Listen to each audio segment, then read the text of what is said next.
오늘 아침에 소개하는 책 제목은 고장난 회사들, 고장난 회사들이라는 책입니다. 이 책의 저자가 말틴 린드스트롬이라는 분인데 이분이 뭐 하는 분인가 했더니만 기업을 컨설팅해주는 전문가예요. 그러면 얼마나 많은 기업들을 방문하고 만나고 대화를 했겠어요. 이렇게 기업들을 방문하면서 깨달은 게 몇 가지가 있어요. 그게 뭐냐면 이거예요. 아하, 이래서 이 회사가 잘 되는구나. 또 반대로 아하, 이래서 회사가 이렇게 망할 수밖에 없구나. 근데 이 책을 쓴 이유는 이 후자예요. 왜 회사가 망해가는지. 그래서 책 제목이 고장난 회사들인데요.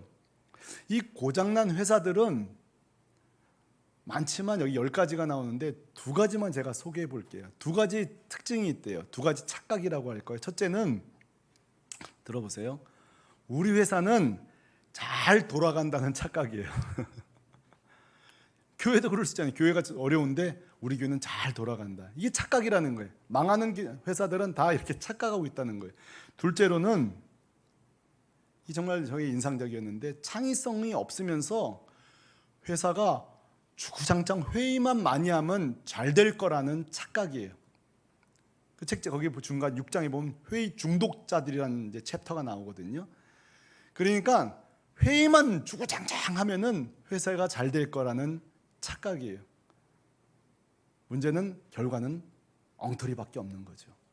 자, 창의성 없는 이 회의, 그래서 결국은 엉터리 결과밖에 나올 수 없는 이 회의, 대표적인 사례가 우리가 지금 살펴보고 있는 민수기 22장에 이 발락 왕이 소집한 미디안 장로, 모압 장로의 이 종교 회의가 아닐까 싶어요. 지난주 말씀을 여러분 기억하셔야 돼요. 여러분 지난주 말씀에 이 발락 왕이 소집한 회의의 주제가 뭐였죠? 기억나세요? 지금 이스라엘이 우리 이 모압 땅을 지나가는데 그냥 순순히 지나가게 내버려 둘 거냐? 싸울 거냐? 이게 그 당시 회의의 주제였어요. 그리고 회의 결과가 아주 기가 막혔잖아요. 참 참담한 결과를 냈잖아요. 이 엉터리 회의 결과가 뭐죠? 하나님은 무시하고 점치는 자 발람에게 도움을 청하기로 결정한 게 이 회의의 결론이에요. 제가 이거 보면서 참 답답해요. 야, 이게 지성인들이 모였는데 말이에요. 그렇죠? 지식인들이 모였는데 내린 결론은 점치는 자 발람에게 도와달라고 하자. 그 고장난 회사들의 제목을 제가 본뜬다면 이거는 고장난 국가의 특징이 바로 이런 거예요. 자, 마가복음 11장에도요. 고장난 회의가, 엉터리 결과를 내는 회의가 있는데요. 그것은 바로 예수님을 둘러싼 종교 지도자들의 회의예요. 거기 보면은 바리새인, 서기관, 사두개인들이 모여가지고 회의해요. 예수님 이거 진짜냐 가짜냐? 예수님 이거 진짜 하나님 보낸 사람이냐 아니냐? 회의를 열띠게 합니다. 이 바리새인, 서기관, 사두개인은 원래 친했던 그룹도 아니거든요. 예수 하나 놓고는 회의가 벌어진 거예요. 근데 여러분 결과 좀 보세요. 18절이에요. 회의 결과는 황당해요. 다 같이 시작. 대제사장들과 서기관들이 듣고 예수를 어떻게 죽일까 하고 꾀하니. 결론이 엉터리예요. 말로는 최고 종교 지도자들이라고 하지만 지성인 하지만 제가 깨달은 게 있어요. 아하, 주구장창 아무리 회의를 많이 해도 가족끼리 회의를 아무리 많이 해도 회사에서 아무리 회의를 많이 하고 국가가 아무리 회의를 많이 해도 따라합시다. 진리가 없으면 이거예요. 진리가 없으면 엉터리 결론밖에 안 나는 거예요. 여러분들이 아무리 집에서 아무리 회의를 부부끼리 자녀들 많이 해도 진리가 없으면, 하나님 없으면 최악의 결정을 내고요.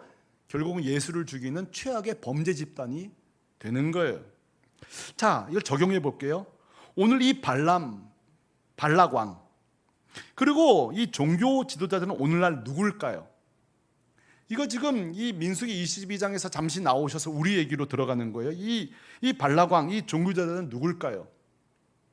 오늘 하나님 없이 열심히 살아가는 오늘날 고장난 인생들이 바로 발락이에요. 뭔가 열심히 살아가요. 회의도 열심히 해요. 그러나 하나님 없이, 진리 없으니까 항상 엉뚱한 곳으로 가는 고장난 인생들이에요. 여러분, 고장난 국가도 가능해요. 진리가 없으니까, 하나님 없으니까 국가가 매일 회의를 해요. 정책회의를 하지만 국가가 그렇게만 하면 번영될 줄 알죠. 착각이에요. 하나님 없으면 그 나라는 망하는 거예요. 여러분, 고장난 가정도 있을 수 있어요. 하나님 없이 그냥 우리가 열심히 살아요. 이렇게 하면 집 사면 되고, 이렇게 하면 또 뭐가 나면 되고, 막 계획을 세워요. 하나님 없이 그냥 열심히 살면 번영할 거라는 거, 이거 착각이에요. 여러분, 고장난 교육도 있습니다. 아이들에게 신앙 안 가르치고, 그 하나님 두려움 안 가르치고, 그냥 국영수만 열심히 머리에 때려 넣고 좋은 대학만 가면 성공할 것이다. 착각이에요. 고장난 가정들이에요. 고장난 청춘들도 있습니다. 고장난 젊은이들. 고장난 젊은이들이 누구예요? 여러분, 젊을 때 여러분 이 젊은이들 보세요. 얼마나 부러워요. 우리 젊은 부부만 봐도 부러운데, 우리 청년들 외모가 최고일 때예요. 그들이 가진 것들, 재능, 은사, 모든 게 최고예요. 이게 모든 게 좋다 보니까 내가 하나님 없어도 모두는 나를 좋아할 줄 알아요. 이 고장난 청춘들이에요. 심지어 고장난 교회도, 고장난 목회자도 가능합니다. 하나님 없이도, 기도 없이도 설교만 잘하면 교회가 성공할 줄 알아요. 실제 성공하기도 합니다. 성공하기도 해요. 그러나 요한계시록 보니까 이 주님이 이렇게 말씀하세요. 네가 살았다 하나 죽은 자로다. 죽은 교회라는 거예요. 착각이에요. 교회는 사이즈로 절대 측정하기가 어려워요. 제가 아는 교회가 있어요. 거기 관계자를 얼마 전에 만났는데 제 소문에 교회가 좀 건강하지 않다고 들었어요. 근데 코로나 때에 성도가 반 이상 줄었다고 하는데요. 저한테 뭐라고 자랑하는가 하니, 목사님, 뭐 이렇게 성도들 많이 줄었지만 헌금은 안 줄었어요. 막 이렇게 자랑하는데 난 속으로 씁쓸한 거예요. 헌금이 안 줄었대요. 근데 여러분, 성도가 줄었잖아요. 그게 지금 웃을 일이에요? 성도가 반토막 나는데 헌금이 줄지 않았다고, 그게 여러분 이렇게 나한테 자랑할 일이에요? 나는 어떻게 그런 얘기 하시냐고, 교인이 줄었는데 하고 이렇게 속으로 이렇게 말했어요. 대놓고 어떻게 하겠어요? 한 대 맞으면 속으로. 네. 여러분, 우리 새물길 교회가 성도가 주는데 헌금이 유지된다고 기뻐하지 마시기 바랍니다. 한 영혼이 안 나면 귀하게 여겨야 돼요. 헌금이 미어 터져도 성도들이 건강하지 아니하고, 기도하지 아니하고, 영혼이 건강하지 않으면 아파하셔야 돼요. 결코 교회가 잘 돌아가는 게 아니에요. 이게 고장난 교회예요. 고장난 목회자예요. 자, 그렇다면 반대로 생각해봐요. 지금 고장난 기업들 얘기를 쭉 해왔는데, 그럼 건강한 성도는 뭘까요? 건강한 교회는 어떤 교회일까요? 이 답을 제가 오늘은 찬송가로 좀 답하고 싶어요. 찬송가 337장, 난 이 가사가 건강한 교회, 건강한 가정이라고 생각해요. 내 모든 시험, 무거운 짐을 누구 앞에요? 주 예수 앞에 아뢰미. 이게 건강한 가정이에요. 근심에 쌓인 날 돌아보사 내 근심 모두 뭐 하시네요? 맡으시. 이게 주님과 지금 교통이 되는 건강한 가정이에요. 무거운 짐을 나홀로 지고 견디다 못해 쓰러질 때 불쌍히 여겨 구원해 주리 은혜의 주님 오직 예수. 이게 건강한 가정이에요. 은혜의 주님 오직 예수. 이게 건강한 가정이에요. 은혜의 주님 오직 예수. 이게 건강한 가정이에요. 가정에 재정이 좀 없어도, 교회가 재정이 좀 부족해도 은혜의 주님 오직 예수. 이게 건강한 교회예요. 여러분, 건강한 가정은요, 따라합시다. 오직 예수. 오직 예수예요. 제 말이 아니라 오늘 이 아침에 하나님의 음성으로 들으시길 바라요. 여러분, 요즘 바쁘시죠? 우리 교회 요즘 뭐 새로운 일 하신다고 회의도 하시고 밤도 새시고 다 좋거든요. 근데요, 죄송하지만 제 눈엔 여러분 너무 위험해요. 너무 위험한 가정들이 많아요. 왜 위험한 거 아니? 하나님 없이도 너무 잘 나가. 그게 위험한 거예요. 저는 아시다시피 일본을 놓고 많이 기도하는 사람인데, 내가 일본이 참 불쌍한 게 하나님 없이 너무 재수없게 잘 사니까 하나님께 안 돌아오는 거예요. 여러분, 하나님 없이 부자 된 게 이게 참 재수없는 일이에요. 어쩌다 이렇게 재수없이 부자가 돼가지고 복음이 이렇게 먼저 들어왔는데도 우리보다 승교자도 훨씬 많아요. 여러분, 우리가 하나님 없는데 잘 나가는 게 진짜 불행한 일이에요. 이 눈으로 우리 성도들을 보면 위험한 가정들이 있어요. 너무너무 회의는 많이 하지만 하나님 앞에 목 놓아 은혜의 구주 오직 예수. 여러분, 이 찬양이 없다면 여러분 위험한 인생이에요. 그리고 그 두툼한 손을 경험하는 삶, 그게 건강한 삶이에요. 오늘 우리 7월 둘째 주 예배 나오신 여러분, 사람과 회의도 하지만 숙제 내드릴게요. 이번 주 꼭 하나님과 전략회의하는 여러분 되시길 바랍니다. 자신에게 말하십시오. 하나님과 전략회의를 하자. 자, 앞뒤좌우로 하나님과 전략회의를 합시다. 꼭 그렇게 하시길 바랍니다. 꼭 그렇게 하시길 바랍니다. 그런데 오늘 본문 속에 이것 좀 발견하셨어야 되는데, 우리가 꼭 놓치지 말아야 될 아주 특별한 장면이 하나 있는데 한번 보실게요. 혹시 발견하셨는지 모르겠어요. 7절에 보면 미디안과 모압 장로들이 발람을 만나러 갈 때 그 손에 뭐가 들려있는지를 여러분 이건 발견하실 수 있어야 돼요. 자, 뭐죠? 우리 형제들이 읽어주실래요? 준비됐어요? 시작. 모압 장로들과 미디안 장로들이 손에 복채를 가지고 떠나 발람에게 이르러 발락의 말을 그에게 전하매. 묻습니다. 지금 손에 뭘 들고 가고 있죠? 복채. 정말 오랜만에 들어보죠. 이 복채가 뭐죠? 히브리 말로 캐셈이란 말인데 한마디로 점치는 값이에요. 영어 성경을 보니까 재밌는 표현 나왔어요. 수수료예요. 수수료. 너무 웃기죠? 수수료를 들고 가는 거예요. 이 복채의 용도는요 분명해요. 모압은 축복하고 이스라엘은 저주하는 값을 가져간 거예요. 이 값을. 자, 지금부터 정신 바짝 차리. 제가 두 가지 질문을 할 거예요. 여기에 대해서 여러분 대답하셔야 돼요. 자, 첫 번째 질문 나갑니다. 발람이 이 복채를 받았을까요? 안 받았을까요? 애매할 때는 가만히 계시는 게 좋아요. 받았을까 안 받았을까요? 왜 여러분이 지금 대답하기 어려운 거 아니? 본문에 받았는지 안 받았는지 안 나와요. 일단 본문은 말하고 있지 않아요. 자, 그러면 여러분 대답하기 쉽게 질문을 바꾸겠습니다. 발람이 진짜 하나님의 사람은 복채를 받아야 될까요? 안 받아야 될까요? 이건 대답할 수 있잖아요. 받아야 될까요? 안 받아야 될까요? 큰 소리로. 안 받아야 돼요. 왜 그렇죠? 하나님은 선지자든 대언자를 세울 때에 성경을 한번 생각해 보세요. 단 한 번 한 구절이라도 복채의 양에 따라 대언하고 말고를 하나님 명령하신 적 있나요? 없나요? 없죠? 확실하죠?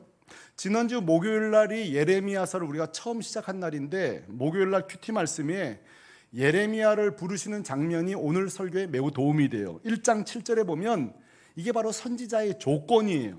조건. 이런 사람이 선지자인 건데 여기에 복채가 등장하는지 염두에 두면서 우리 자매들이 조금 큰 소리로 시작. 여호와께서 내게 이르시되 너는 아이라 말하지 말고 내가 너를 누구에게 보내든지 너는 가며 내가 내게 무엇을 명령하든지 너는 말할지니라. 아멘. 저 본문 띄워놓으세요. 여기 보면은 선지자는 세 가지 조건이 있어요.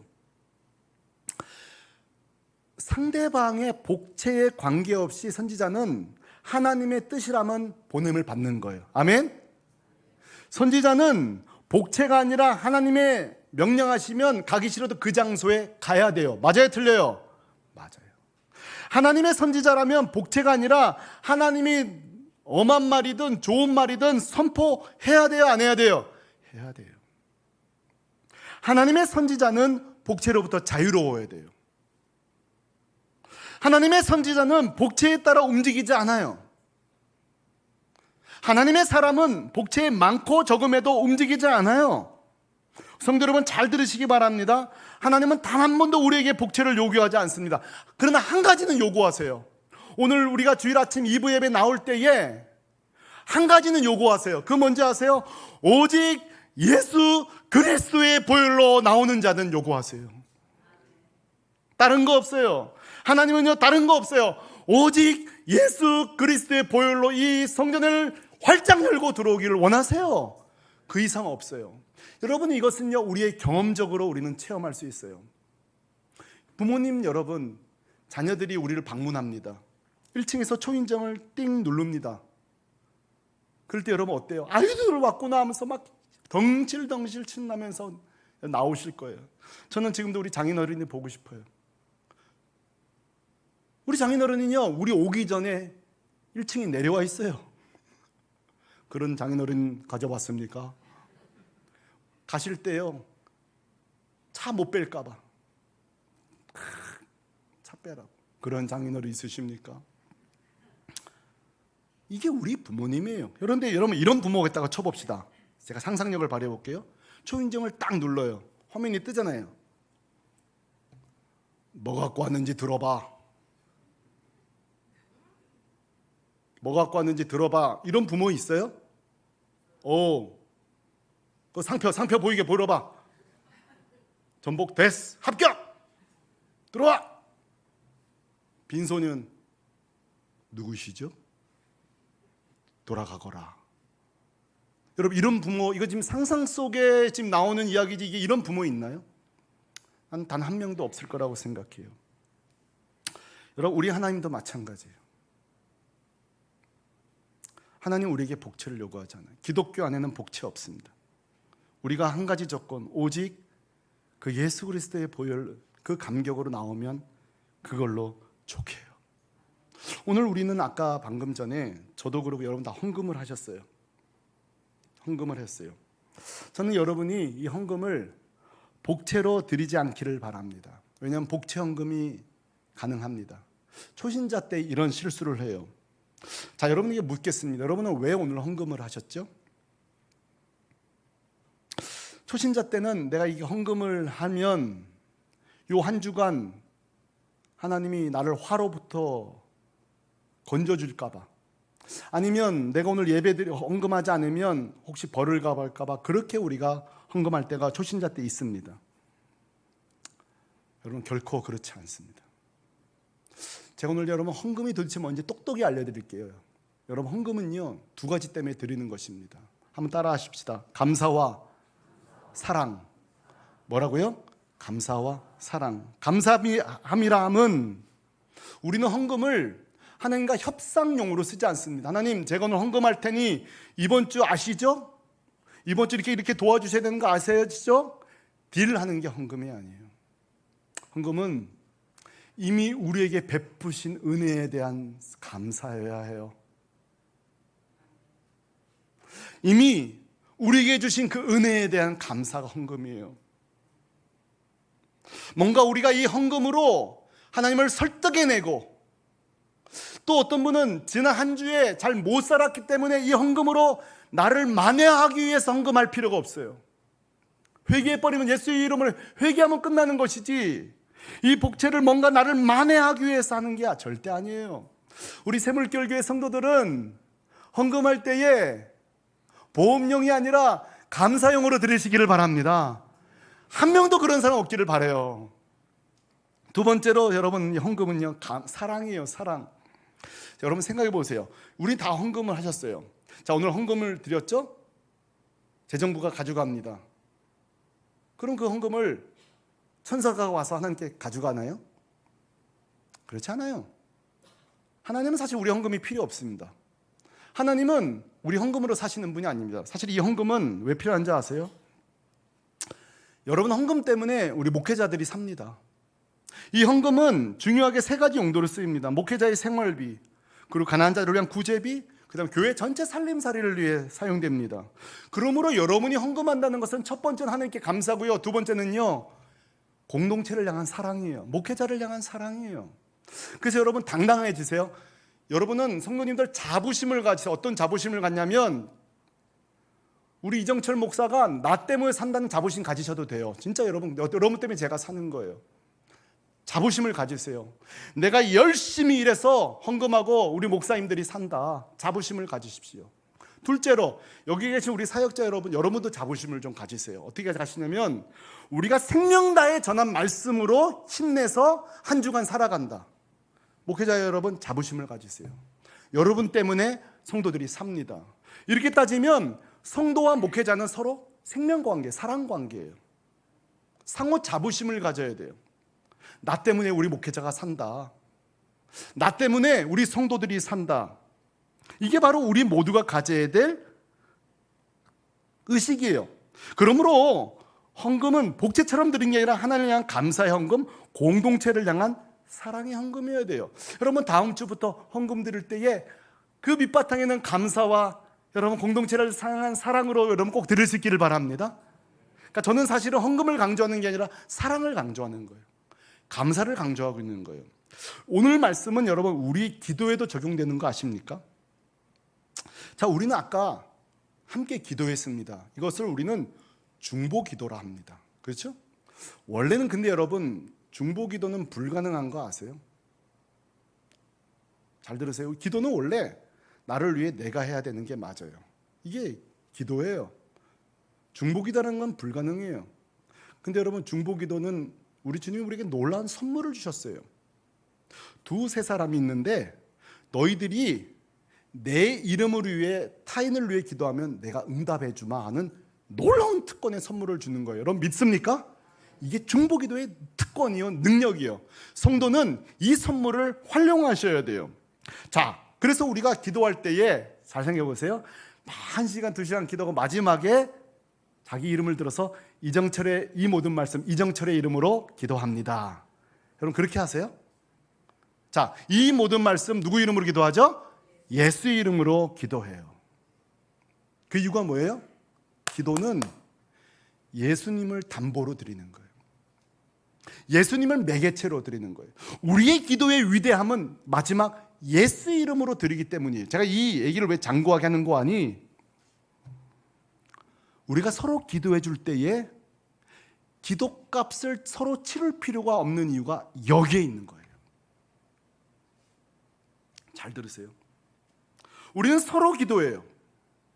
내가 응답해 주는 게 아니에요. 기도값을 줄 필요도 없고 기도값을 받을 필요가 없는 거예요. 기도에는 오직 예수의 이름을 담보로 해서 선물로 주시는 그 응답이 모두에게 이어지는 거예요. 여러분은 저를 위해 기도하셔야 되고요. 제가 고마워할 거예요. 제가 여러분을 위해서 기도하죠. 여러분 저에게 고마우면 돼요. 저에게 복채를 줄 필요 없어요. 내가 여러분에게 복채를 줄 필요가 없어요. 우리는 응답되면 하나님께 감사하고요. 그러나 서로 기도해 주는 자들에 대해 고마움은 필요해요. 근데 여러분 구분하세요. 고마움은 필요하나 복채는 필요 없습니다.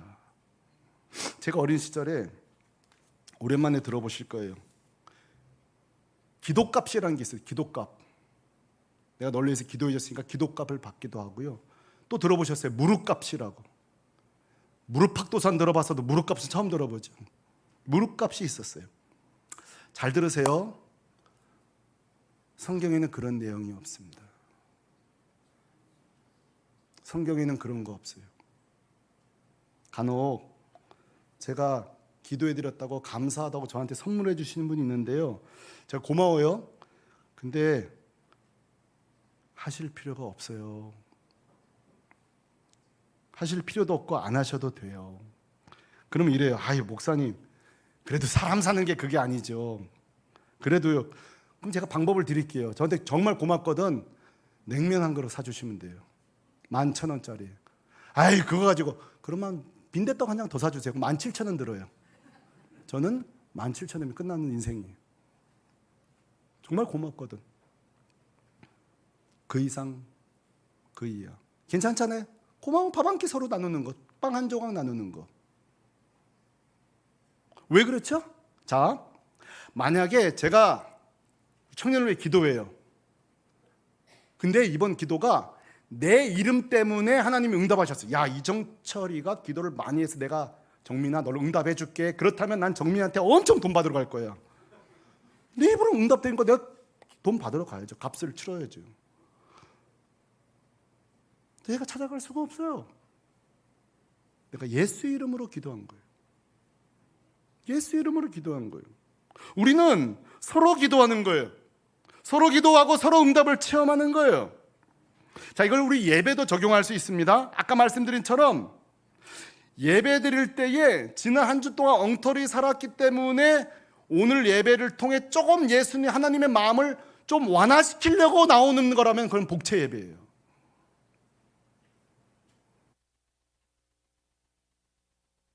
찬양을 통해 나를 향한 하나님의 분노를 좀 수그러뜨리기 위해서 찬양을 오늘따라 크게 한다면 그건 복채 찬양이에요. 우리는 만 입이 있어도 다 갚을 수가 없어요. 예배를 드린들 뭘로 갚을 수가 있겠어요? 우리 자격으로는 갚을 수 없어요. 우리가 예배하러 나오는 이유는요, 여러분 당당하게 나오세요. 예수 그리스도의 이름으로 예배하는 것입니다. 예수 이름으로 찬양하는 것입니다. 이제 마지막으로 발람이 복채에 대해서 어떻게 반응하는지 시간이 많이 갔으니까 짧게 보고 마칠 텐데요. 참 이게 중요한 포인트예요. 발람이 이 복채를 보고 어떻게 태도를 청하는지. 자, 8절이에요. 이건 같이 읽어야 되겠군요. 시작. 발람이 그들에게 이르되 이 밤에 여기서 유숙하라. 여호와께서 내게 이르시는 대로 너에게 대답하리라. 모압 귀족들이 발람에게서 유숙하니라. 아멘. 저는 이 발람이 참 이게 진짜 웃기는 짬뽕이에요. 웃기는 짬뽕. 무슨 말인가 하면은, 자 보세요. 이들이 왜 왔는지 다 밝혔어요. 모압은 축복하고 이스라엘은 저주하러 왔다. 그랬죠? 들어보세요. 종종 이 발람이 참 선지자냐 거짓이냐 왈가왈가 하는데요. 8절만 봐도 명확해요. 생각해 보세요. 이 발람이 진짜 하나님 백성이라면, 자, 내가 모압을 축복하고 이스라엘 저주하러 왔습니다 하는 순간에 진짜 하나님의 선지자라면 발람은 이래야 돼요. 복채 들고 꺼져. 어디서 하나님 백성을 지금 단칼에 끊어야 돼요. 그래 안 그래요? 그래 안 그래요? 지금 발람이 참 선지자라면 단칼에 끊어야 돼요. 맞아요, 틀려요? 그렇죠? 근데 여러분 보세요. 여기 보면은 발람의 태세 보세요. 이 밤에 여기 유숙하라. 여기 잠깐 있어봐. 내가 하나님께 물어보리라. 이건 물을 것도 없는 거예요. 지금 이게 발람이 여지를 지금 두고 있는 거예요. 틈을 좀 열어주는 거예요. 솔직히 복채에 약간 마음이 생기는지도 몰라요. 여러분, 사람이 대놓고 죄를 짓는 사람은 없어요. 이렇게 죄는 항상 작은 여지를 열어둔 그 틈으로 돌아오는 거예요. 기억나세요, 여러분? 선악과 아담과 하와가 야, 오늘 선악과를 따먹으러 가자 해서 간 게 아니에요. 은근슬쩍 가까이 가서 보암직도 하고 먹음직도 했다는 거예요. 제법 자세히 봤어요. 그 중앙의 실과는 가까이 하지 말라고 그랬거든요. 이미 가까이 간 거예요. 관찰한 거예요.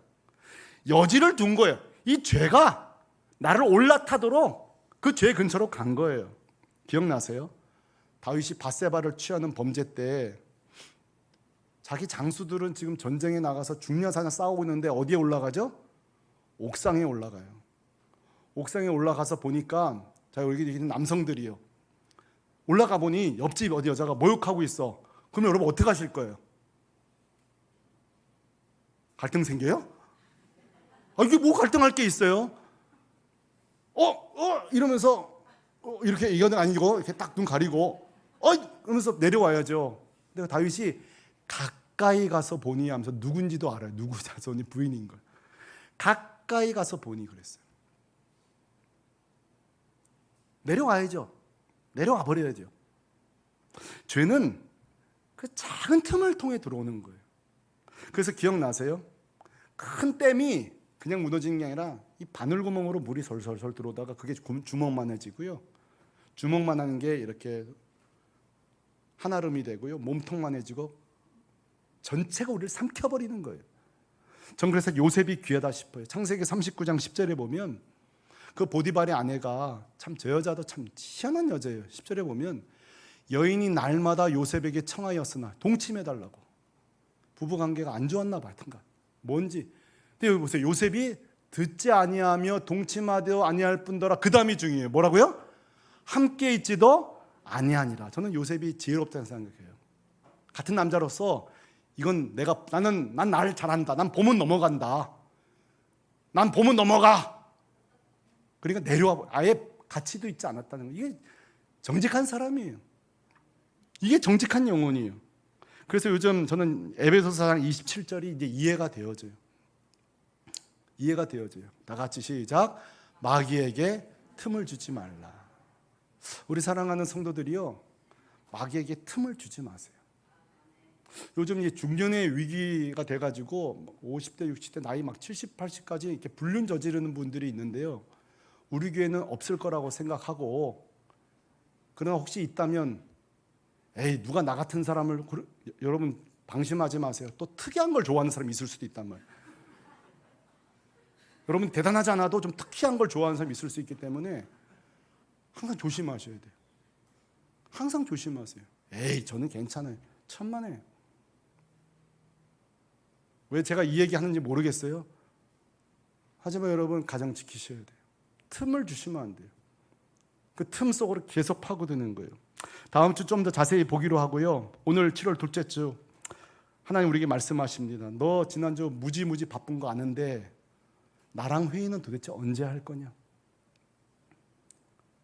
나와 전략 회의는 언제 할 거냐? 너가 볼 땐 근사해 보이지만 내 눈엔 니네 집 고장난 집이야. 고장난 사업체야. 오늘 이 주님의 음성으로 들으시기를 바랍니다. 우리가 또 항상 주 앞에 나올 때에, 주의 보좌로 나아갈 때에, 부탁합니다. 헌금할 때, 예배할 때에 복채로 들어오지 말고 오직 십자가의 보혈, 오직 그 예수 그리스도의 보혈만, 그걸로 충분합니다. 그 십자가 붙들고 살아가는 우리 샘물결 건강한 교인들 되시기를 우리 주 예수 그리스도의 이름으로 축원합니다. 축원합니다. 기립하시겠습니다. 같이 부를 찬양, 이 찬양의 가사 주인공도 고민했나 봐요. 주의 보좌로 나아갈 때에 어떻게 나아갈까 보니까 자격이 없는 거예요. 자격 없는 내 힘이 아닌. 지난주 엉터리로 살았고 힘없이 살았고 죄짓고 살았는데 결정을 해요. 오직 예수님의 보혈로 나가보자. 십자가의 은혜로 나가보자. 자, 오늘 이 찬양 같이 부르면서 그렇구나, 내가 십자가로 구속받았고 예수의 보혈로 항상 내 예배를 기뻐하시는구나. 다시 한번 복음을 확신하면서 오늘 이 찬양 같이 하나님께 고백하며 올려드리십시다. 주의 보좌로